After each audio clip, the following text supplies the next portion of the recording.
Singida kwa ujumla wake huko shwari.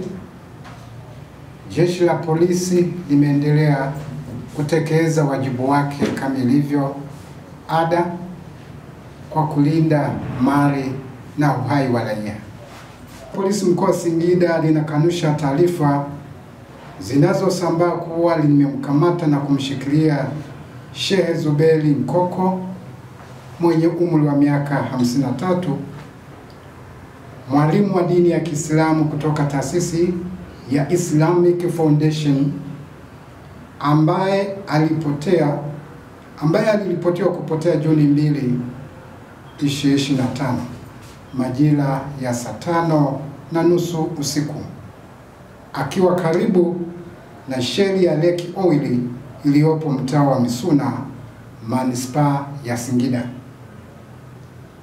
Jeshi la polisi Singida linaendelea kufanya uchunguzi wa kubaini mahali alipo mtu huyo ili kujua kama amekamatwa au ameshikiliwa, mhusika ni nani na sababu za kushikiliwa kwake.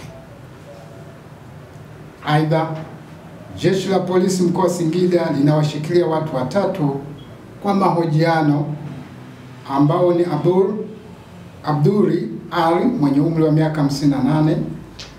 Huyu ni mfanyabiashara na mkazi wa Muriet mkoani Arusha.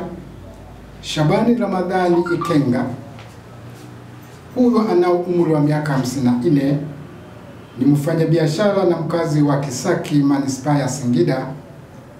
Na mtu wa tatu ni Maulidi Musa, ana umri wa miaka 52. Huyu pia ni mfanyabiashara na mkazi wa Muriet mkoani Arusha.